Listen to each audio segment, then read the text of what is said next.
கீதா போற மாதிரில இருக்கு. அவளை பார்க்க தானே அவன் வீட்டுக்கு போயிட்டு இருக்கேன். இவன் எதிர்த்தாப்புல போயிட்டு இருக்கா.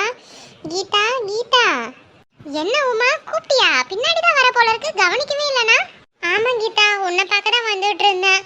ஒரு முக்கியமான விஷயம்டி, உன்கிட்ட சொல்லியே ஆகணும். இன்னைக்கு ஒன்று நடந்துச்சு தெரியுமா? நான் அந்த பஸ் ஸ்டாண்டு பக்கமா நடந்து போயிட்டு இருந்தேன்.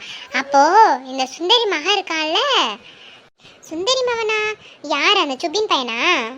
ஆமா ஆமா, அந்த பையன்தான். அவனும் அவனோட ஃப்ரெண்டு அஜய்னு ஒருத்தவன் இருப்பான், ஒரு முள்ளமண்டி தலையன். 2 பேரும் பஸ் ஸ்டாண்டு பக்கமா ரொம்ப நேரம் நின்றுட்டு இருந்தானுங்க. ஏன் இவங்க இப்படியே நிற்கிறானுங்கன்னு நானும் ஒளிஞ்சிருந்து பார்த்தேன். பார்த்தா நம்ம பஞ்சாயத்து அவரோட மக கவிதா இருக்கால, அவளும் அவள் ஃப்ரெண்டு ஒருத்தி கூட இருப்பாளே, அவளும் வந்தாங்க. வந்து அவளும் ஒரு பக்கம் நிற்கிறானுங்க, இவனும் ஒரு பக்கம் குசு குசுன்னு பேசிட்டு இருக்கானுங்க. சரி என்னதான் நடக்குதுன்னு பார்க்கலான்னு பார்த்தா, இந்த சுபின் பையன் இருக்கால, கீதா மகன், அவள் போய் அந்த பஞ்சாயத்து அவள் மகக்கிட்ட போயிட்டு நான் உன்னை காதலிக்கிறேன் அப்படின்றான். அதுக்கு அந்த பிள்ளை ஒன்று அழுக.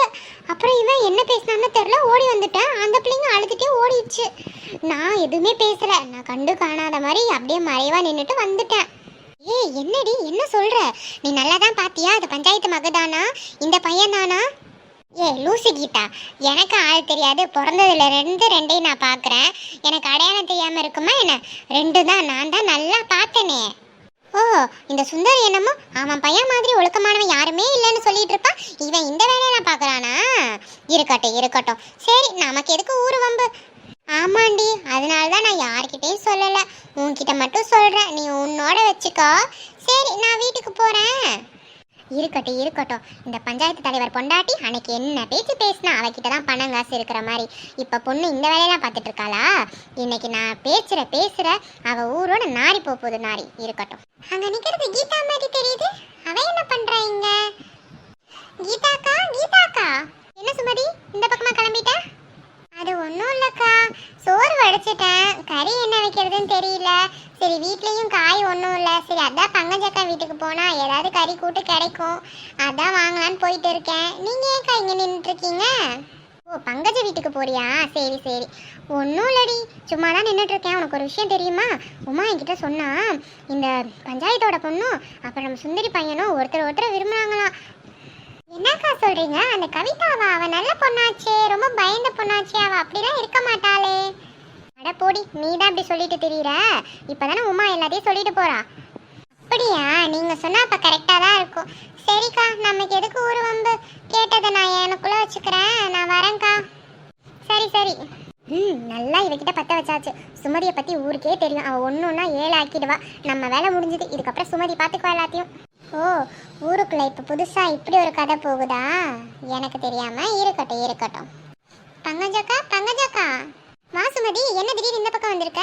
அடுப்படியில வேலையா இருந்தம்மா, சொல்லு. இல்லக்கா பரவாயில்ல, சும்மா தான் வந்தேன். சரி ஏதாவது கூட்டு கறி வச்சிருந்தீங்கன்னா கொஞ்சம் வாங்கிட்டு போலான்னு வந்தேன்க்கா. வீட்டில் ஒன்றும் இல்லை காய்கறி, அதான் சரி உங்களை பார்த்தா ஏதாவது வாங்கலான்னு வந்தேன். என்னக்கா சமைச்சிட்டிங்களா? அதுவும் ஆகிட்டே இருக்குதுமா, இரு ஒரு 10 நிமிஷம் வாங்கிட்டு போவியா? சரிக்கா. அக்கா உங்களுக்கு ஒரு விஷயம் தெரியுமா? நான் வர வழியில் கீதாவை பார்த்தேன். கீதாக்கா ஒரு விஷயம் சொன்னாங்கக்கா. கீதாவா? என்னம்மா சொன்னா?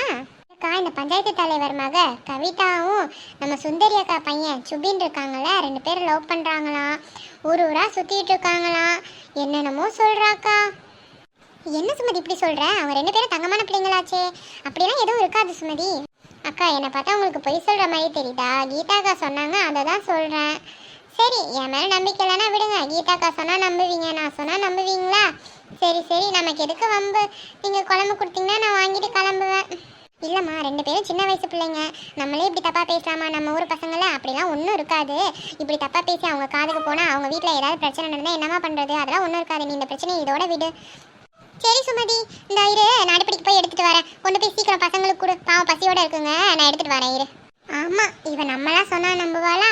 இதுவே நெட்டவள்ளி கீதா இவங்களாம் சொன்னால் நம்புவா. நம்ம சொன்னால் எப்படி நம்புவா? சரி யாருக்கு என்ன நடந்தா என்ன, நம்ம வேலை முடிஞ்சுது. இந்த சுமதி, இருட்டாகிறதுக்குள்ளேயும் வீட்டுக்கு பார்த்து பத்திரமா போமா. சரி பங்கஜக்கா, தேங்க்ஸ்க்கா, நான் போயிட்டு வரேன். ஓகேம்மா, போயிட்டு வா. எப்படிதான் இந்த காலத்துல இப்படி இருக்காளுங்கன்னு தெரியல. ஒரு பிள்ளைங்களை எப்படிலாம் பேசுறாங்க பாருங்களேன்.